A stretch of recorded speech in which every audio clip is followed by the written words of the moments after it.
그래서 밥 못 먹고 사는 사람 없습니다. 그리고 대학 못 간 사람 거의 없습니다. 98%가 대학교 다 간다 그래요. 그러면 학력이 평준화되고 있습니다 지금. 그리고 외국 유학 안 갔다 온 사람이 없습니다. 국비 유학도 많고요. 그리고 또 해외 연수 안 갔다 온 사람이 없습니다. 자, 그런 사람들 중에서 똑같이 해외 연수 갔다 오고 대학 나오고 대학원 석박사인데 어느 사람은 잘 됩니다. 어느 사람은 안 됩니다.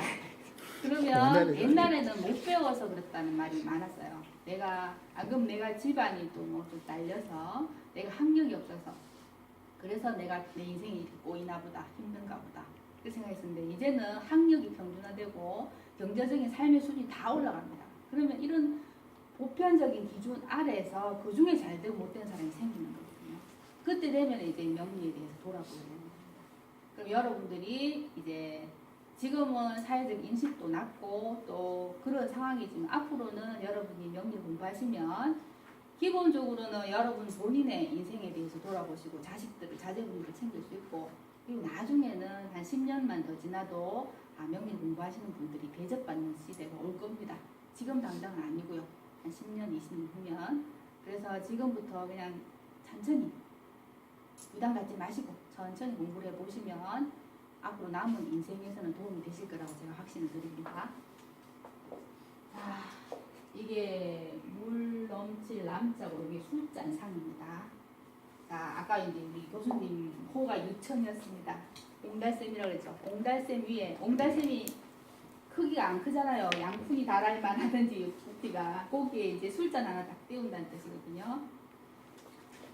자, 이게 이제 세계 4대 강이 있습니다. 첫 번째가 제일 긴 강이 나일강인데 6,671km 된답니다. 강의 길이가. 그다음 두 번째가 긴 강이 아마존강인데 남미 페루에 있습니다. 6,400km. 그리고 이제 우리 가까이 양자강, 중국의 장강이라 하기도 하죠. 양자강이 6,300km라고 합니다. 마지막으로 미시시피강이 6,210km라고 하는데 이 4대 강의 중에 양자강에 그 근원이 되는 산이 민산이라고 있습니다. 민산에 거기 근원이 되는 민산에 근원이 되는 지금 양자강이 근원이 되는 거기 그 옹달샘에 출발했는데 양자강도 처음에 출발은 이 술잔이 넘칠 정도의 요만한 옹달샘 같은 물에서 시작해갖고 나중에 6,300km까지 가는 그 긴 강을 이뤘다고 하거든요. 그래서 제가 이 남상이란 말은 모든 사물의 시발점, 출발점 이런 뜻이 있습니다. 자, 여기 우리가 김천이죠. 우리 사는 곳에 세금의 샘천자입니다. 자, 여기 보면 이게 수죠. 금생수가 됩니다. 우리 이제 김천의 지명을 앞으로 보면 금에서 물이 나오잖아요. 물은 우리 산에 가서 물을 드실 때 바위 속에서 나오는 물이 제대로 된 물이거든요. 땅에서 쏟아 나오는 물보다. 그래서 금생수가 되어서 김천은 이 지명학적으로 보면 상생이 되는 이름이거든요. 자, 우리 선생님 호가 유천이었습니다. 우리 천자 돌림이죠. 뭐가 좀 인연이 있는 것 같습니다.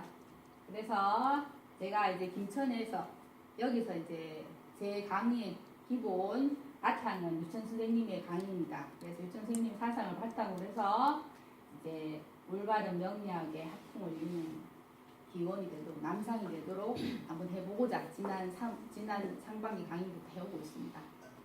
제가 이제 그 바람입니다. 교수님의 올바른 명리학을 전해보자 하는 그 염원을 제가 여기서 한번 해보고자 합니다. 자, 그런데 일모도원이란 말이 있습니다. 날일 저물모 해는 지고 길도 멀면 갈 길은 멀다. 자, 그럼 어떻습니까? 해는 지고 갈 길은 멀면 마음이 조급하죠. 교수님 마음이 좀 조급하십니다. 솔직히. 그래서 그 책임을 맡은 임중도원 책임은 무겁고 갈 길은 그 길은 또 멉니다. 제가 교수님한테 교수님의 그 사상을 전해받아서 그 책임감을 가지고 또 강의를 열심히 보고자 합니다. 여러분들도 함께 동참해 주시면 좋은 강의가 될 수 있지 않을까 생각됩니다. 자, 그러면 여러분들 이제 살아가면서 삶의 목적이 무엇이세요? 목표? 개인마다 다 다르시겠죠, 그죠? 한번 말씀해 보세요. 내 삶의 목표. 성공하는 거, 자식들 성공시키는 거, 혹은 부귀영화 돈도 좀 많이 벌고 떵떵거리고 살고 싶은 거, 또 그것도 좋다 아니면 내가 원하는 거. 자, 그럼 이걸 다 뭉뚱그리면 한마디로 뭐라 할 수 있을까요? 행복하게 살고 싶은데, 진짜. 자, 행복하게 살고 싶은데, 그럼 행복하게 살고 싶은데 사람은 성공한 사람도 있고 실패한 사람도 있습니다. 또 그러면 성공한 사람과 실패한 사람 중에 행복해지려고 그러면 나는 이게 꼭 필요하다고 생각해. 요건들이 있을 거 아니에요, 그죠? 집안 배경이, 내 친구는 집안이 잘나서 그렇게 됐어. 혹은 걔는 진짜 노력을 열심히 했어. 그 놈은 참 운이 좋아. 타고난 능력이 있어요. 진짜 능력이 있어요.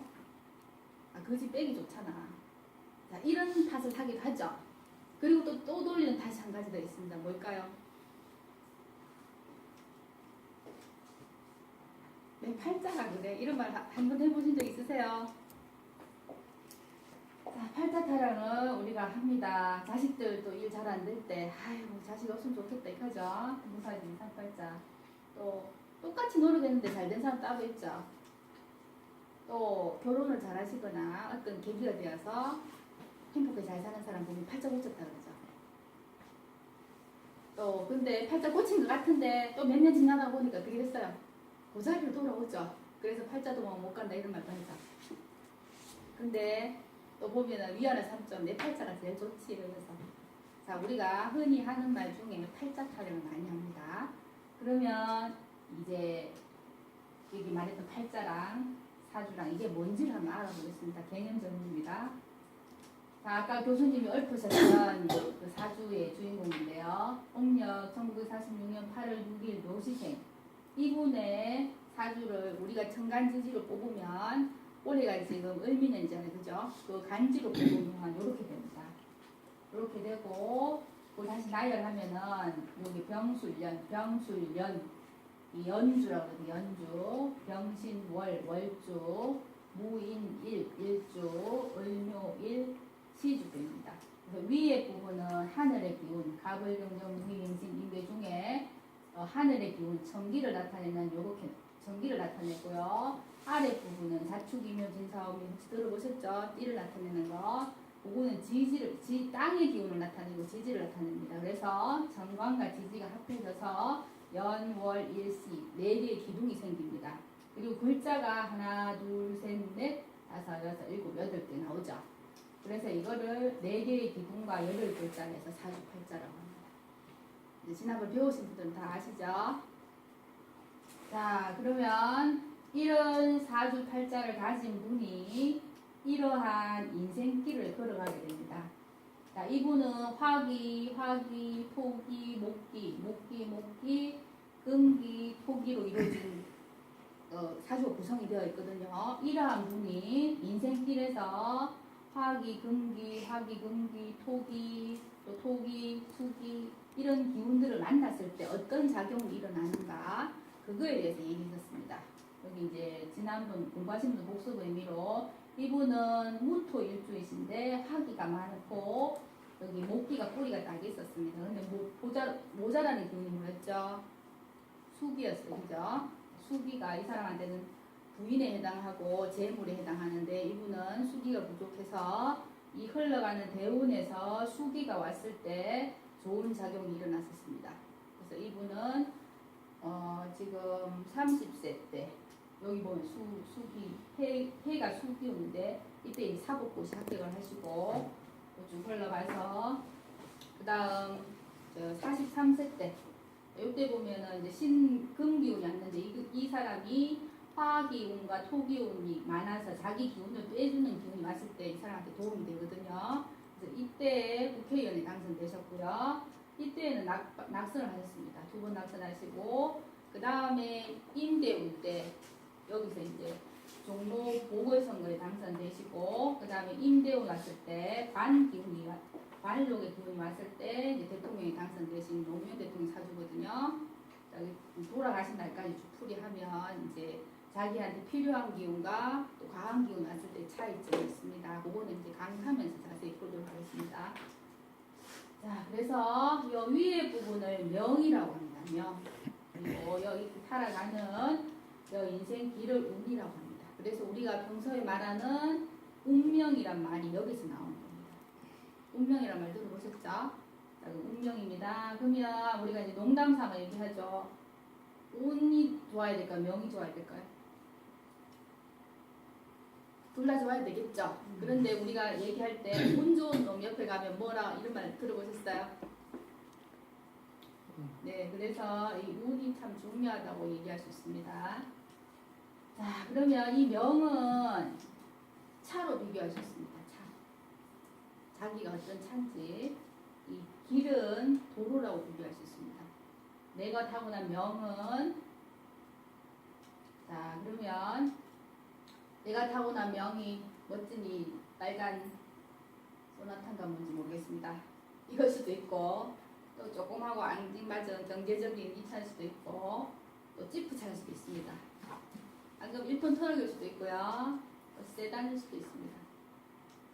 그리고 대형 많은 짐을 실을 수 있는 몇 톤 차, 화물차가 될 수도 있고, 또 집을 실어 나올 수 있는 이런 역할을 할 수도 있고, 또 불도저 같이 위로 올릴 수 있는 빨간불 그런 상황이 될 수도 있고, 이거는 물건 옮겨주는 역할을 하죠. 이런 역할을 할 수도 있습니다. 나의 성능에 따라서. 자, 그러면 길입니다. 운이 이렇게 막 8차선 고속도로면은 좋겠죠. 혹은 이렇게 내 사는 길이 오솔길일 수도 있습니다. 혹은 자갈길일 수도 있습니다. 이렇게 계단이 있는 오르막길일 수도 있습니다. 자, 그리고 우리가 누구나 바라는 꽃길일 수도 있고요. 바다까지 보이는 멋진 풍경을 가진 아름다운 길일 수도 있고요. 또 고속도로면서도 과일 꽃이 피어있는 이런 길일 수도 있습니다. 그러나 모든 사람이 이런 길을 갈 수는 없겠죠. 내 인생에 맨날 이런 꽃길만 있을 수 있겠습니까? 이런 가시밭길도 있을 수 있습니다. 자, 그러면 여러분이 이제 명리를 공부하시게 되면, 자, 내 차 기종을 알 수 있습니다. 내 차의 성능을 알 수 있습니다. 내 차는 어떤 기능을 가지는지 파악할 수 있습니다.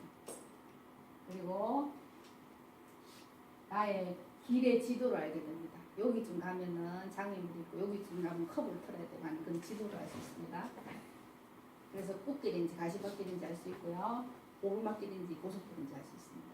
그러면 여러분은 내 차의 성능에 맞게 그 길에 따라서 운전을 하시면 여러분이 원하는 목적지에 무사히 가실 수 있습니다. 자, 좀 길게 왔죠, 그죠? 그러면 이제 명리학이라는 개념을 이제 정리해 보겠습니다. 넓은 의미로는 자연의 생성과 변화의 이치를 근간으로 해서 사람의 운명을 추리하여 미래를 예측하는 학문이 명리학입니다. 오늘은 명리학이라는 개념, 사주팔자가 뭔지, 그리고 명리학을 왜 배워야지 그 세 가지만 알고 가시면 됩니다. 자, 그래서 주명학, 추리한다는 뜻입니다. 명을 추리한다. 산명학은 계산한다는 뜻, 두드리듯 계산한다는 뜻입니다. 명을 계산한다. 사주학, 사주를 공부한다. 이런 뜻입니다. 그래서 보면 자연의 생성, 변화, 이치를 공부한다 했죠. 그러면 그 자연의 이치를 공부한다는 말이 왜 자연의 이치를 배워야 되는가? 그걸 이제 학문적으로 찾아보기 도덕경이라는 문장을 보니까 이런 말이 있습니다. 인법지, 사람은 자연의 이치를, 여기 법은 본받는다, 따르다 뭐 이런 뜻이거든요. 사람은 자연의 이치를, 땅의 이치를 따르고 땅은 하늘의 이치를 따르고, 천법도 하늘은 도의 이치, 도의 자연의 이치를 따르고, 도가 자연이거든요. 바로 도는 자연의 이치를 따른다. 그래서 이제 우리 유춘 선생님이 정리하셨습니다. 요거에 딱 따서 사람은 뭘 따라야 된다? 자연의 이치를 법삼아야 된다. 따라야 된다. 자연의 이치에 거스르게 되면 이제 그 거스르는 그 결과물을 얻게 되겠죠. 그죠? 자연의 이치에 순종하면서 순리로서 따라가게 되면 이제 자기 원하는 삶을 살 수 있다. 이런 뜻이 됩니다. 자, 협의적인 개념, 이제 좁게 만물 생성의 근원을 기로 봅니다. 우리는 명리학에서는 기로 봅니다. 그래서 기가 음과 양으로 나뉘죠. 음기와 양기. 그리고 또 음기, 양기 나뉜 것 중에 또 5기로 나뉩니다. 수기, 화기, 목기, 금기, 토기 5기로 나뉘어져서 하늘의 기가 정간, 식간이 되고 땅의 기, 십이지. 정간과 지지를 표상으로 나타내서 사람의 문명을 주명해서 목적이 뭐죠? 취길, 비흉. 길한 것은 취하고 흉한 것은 피해 나가는 학문. 이게 우리가 이제 명리학의 협의적 의미입니다. 자, 아까 교수님이 지리하게 말씀하신 것 같은데 딱 여기 나왔습니다. 들으시는 표정이 그랬어요. 교수님 말씀은 전해주고 싶은 건 많은데 들으시는 분들이 좀 이해가 좀 어려우신 것 같아서 제가 미리 또 준비해놨습니다. 자세히 보시라고. 인지생야, 사람이 산다는 것은 기지치약, 기운이 모여있는 것이다. 기운이 있을 때 사람이 살았다고 할 수 있다 이 말이에요. 기운이 다 빠져나가면 시즈무생, 모여있으면서 살아있는 거고 흩어질 산. 자, 흩어지면 뭐가 된다? 죽는다 이 말이에요. 살아있는 사람은 기운이 있고 죽은 사람은 기운이 없다 이 말이죠. 그래서 여기서 우리가 이제 계속 기에 대해서 얘기하지 않습니까? 기, 음기, 양기, 오기 이게 다 살아있기 때문에 가능한 거기 때문에 기운에 모여있고 흩어진 거 기운의 배치에 따라서 그 사람의 성적이 나타나기 때문에 기운에 대해서 얘기하는 부분을 말씀드렸습니다. 자, 그럼 명리학을 파자 깬다는 뜻이거든요. 깨트릴 바. 이 명자에 대해서 먼저 한번 이 글자를 분석해 보겠습니다. 이 글자가 뭐냐 하면 사람이 모여있다는 뜻. 삼합 숫자입니다. 삼합. 그리고 요거는 구부리고 앉아서 명령을 받는다는 뜻입니다. 요 입구자는 입으로 숨을 쉰다는 뜻이죠.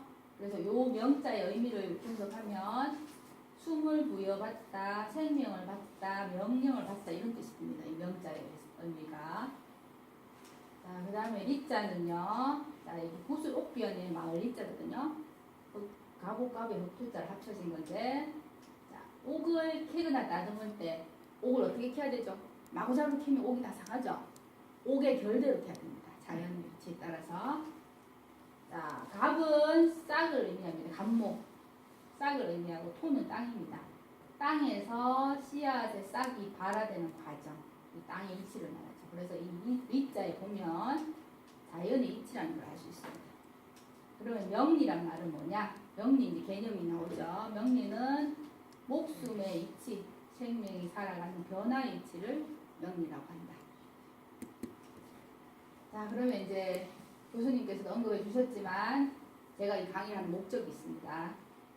인간을 자연의 일부로 보고 인간의 운명을 자연의 이치로 과학적이고 논리적인 방법으로 접근해서 각자의 삶 속에서 길한 것은 취하고 흉한 것은 피해서 각자가 행복한 삶을 살고 일단 내가 먼저 행복해야 됩니다. 그죠? 그 다음에 자녀와 가족, 주변 사람들의 삶의 질을 향상해서 또 행복한 사람들이 많으면 어떻게 됩니까? 사회가 건전해지잖아요. 그죠? 나라도 발전할 수 있고 그렇게 기여할 수 있도록 하는 작은 출발점이 되기를 원하는 게 제 강의 목적입니다. 자, 이제 사주가 명리학하는 것을 알았죠, 그죠? 이제 연결시킵니다. 그러면 명의 이치를 알아서 여러분은 어떻게 하고 싶으십니까? 이 명의 이치를 사주를 알아서 어떻게 하고 싶으세요? 현명한 판단을 해야 되겠죠. 네, 맞습니다. 인생은 현명한 판단의 연속입니다. 현명한 판단을 했을 때 행복을 가지고 있는 거겠죠, 그죠? 자, 명리를 알아야 하는 이유. 자, 아까 보셨지만 한 분의 사주를 봤죠, 그죠? 오기가 목기, 화기, 토기, 수기, 오기의 구성 분포가 다릅니다. 자, 일단 사주의 오기 분포를 알고 이 분포에 따라서 그 사람의 성품이 나옵니다. 그리고 성품도 품격이 있습니다. 그 품격을 알 수 있고요. 그 성품에 따라서 행동 양식이 나오죠. 그 사주의 품격에 따라 그 사람 행동하기 달라집니다. 또 행동 양식이 습관이 되면 이 굳어지면 습관이 되고요. 이 습관, 좋은 행동 양식이 많은 사람이 좋은 운명을 하시게 되겠죠. 그래서 오기, 이 사주 분포에 오기의 과는 지나치게 많은 것, 불구 부족한 것. 생극지화라면 상생해주고 많은 것은 억제해주고 부족한 건 도와주는 걸 말합니다. 해서 한서근열. 아까 그분의 사주는 너무 뜨거웠습니다. 화기가 많아서. 그래서 너무 뜨거운 사람은 식혀줘야 되겠죠. 그래서 뜨겁고 차갑고 마르고 축축한 거 그걸 조절시켜서 중화가 되도록 하면 운명을 개운하여 이렇게 할 수 있다고 봅니다. 그래서 이제 그걸 조절할 수 있는 거 중화가 되도록 해나가는 게 나를 알아서 해나갈 수 있도록 하기 위해서 이 사주를 공부하는 거죠. 자, 우리는 주어진 운명에 대부분 다 순응하고 삽니다. 그걸 뭐라 하냐면 순천이라고 표현합니다. 순천. 하늘의 뜻에 따라 하는 거. 자신의 운명을 극복하고 행복한 삶을 추구하는 거. 순천은 아니죠. 왜냐하면 자신의 의지로 바꾸려고 노력하니까. 타고난 명을 바꾸려고 한다. 그래서 변천이라는 말을 썼습니다. 그리고 그 자기를 변천해 갈 수 있도록 자기를 혁명하는 방법 중에 한 가지가 자기 명리를 알아가는 겁니다. 자, 명이란 말. 자, 명이란 말을 이제 우리가 그냥 명이란 말을 쓰는데 옛날에 사람들은 이런 말 썼었는가? 그걸 한번 찾아봤습니다. 명이란 말이 어디 들어있는가? 중용이란 데 보면 천명지위성유란 말이 있습니다. 중용이란 책은 다 알고 계시겠지만 사서 아시죠? 노노맹자대학 중용 그 중에서도 제일 마지막에 읽는 철학서입니다. 그래서 그 중용에 보면 첫 구절에 천명지위성유 하늘로부터 타고난 내가 타고날 때 받은 것을 성품이라 이러고 할 때 이 명자가 나옵니다. 그 다음에 부지명이면 모의 군자야라 명을 알지 못하면 군자라고 이룰 수 없다. 이거는 논어의 마지막 구절에 나오는 말입니다. 논어는 공자님이 제자들과의 대화를 해서 써놓은 책이죠. 근데 그 책의 제일 마지막 구절에 나오는 말입니다. 보통 논어의 첫 구절을 많이 알지만 마지막을 잘 아시는 분은 없어요. 명을 알지 못하면 군자라고 부를 수 없다. 그리고 50이 지천명, 이것도 이제 논어에 맞는 말인데, 자, 우리 나이를 얘기할 때 15세에 지우학 학문의 뜻을 두고 30에 자기 자신이 독립을 해서 사회생활을 할 수 있게 되고 40에 부록하고 독립을 해서 여러 경험을 하다 보니까 이제 미육함이 높게 되고 50에 지천명, 50에 천명을 알게 되고 60에 이순이라 자연의 순리를 알아듣게 된다 이런 뜻인데 그때 지천명이라 할 때 명이라는 말이 나옵니다. 그래서 명이란 말은 역사 속에서도 그리고 많은 경전 속에서도 계속 나오고 있습니다. 우리가 지금도 쓰고 있고요. 그러면 이제 운명이란 말을 하죠. 명도 있고 운명. 아까 우리가 운과 명에 대해서 얘기를 했었는데 운명이란 말. 운명에 대한 견해랄까? 여러분 생각은 어떠신지. 운명은 결정돼 있다. 운명은 바꿀 수 있다. 운명 모르겠다. 생각 있겠죠, 그죠? 자, 운명에 대한 견해. 자, 결정론적 입장은 종교가 좀 많습니다. 창조주가 만물을 만들었고 우리는 피조물이기 때문에 창조주의 성령을 받고 창조주의 뜻에 따라서 인간의 운명은 결정되어 있다고 보는 관점. 이게 이제 결정론적 관점이고요. 그리고 이제 자율론적 관점. 만물과 인간은 자연적으로 생성 변화되었기 때문에 인간의 자율 의지에 의해서 자신의 운명을 개척하고 변화시킬 수 있다고 보는 관점이 자율론적 관점입니다. 자, 그럼 명리학은 어느 쪽에 들어갈 것인가? 운명 결정론이냐, 자율론이냐? 자, 사주 명리를 알아서 자기 의지로 운명을 개선할 수 있다고 보는 게 명리학의 관점입니다. 이렇게 안 본다면 명리학을 배울 필요가 없습니다. 그죠? 자신의 운명을 개선할 수 없다면 명리를 배울 필요가 없습니다. 알고 당하나 모르고 당하나 똑같죠? 공부할 필요 없죠. 자, 그러면 여러분들이 이제 공부를 하시려면 최소한 이거는 보셔야지 제 강의를 알아들으실 수가 있습니다. 그러니까 이제 기초 공부가 좀 많이 필요한데 요런 강의를 좀 들어보시면 요즘 유튜브 다 나오기 때문에 이거 한번 들어보시면은 제가 이제 말씀드리는 걸 쉽게 이해하실 수 있습니다. 시간 나실 때 요런 강의 좀 들어주시고요. 조금 쉬었다 하겠습니다. 좀 힘 좀 돌리세요. 네,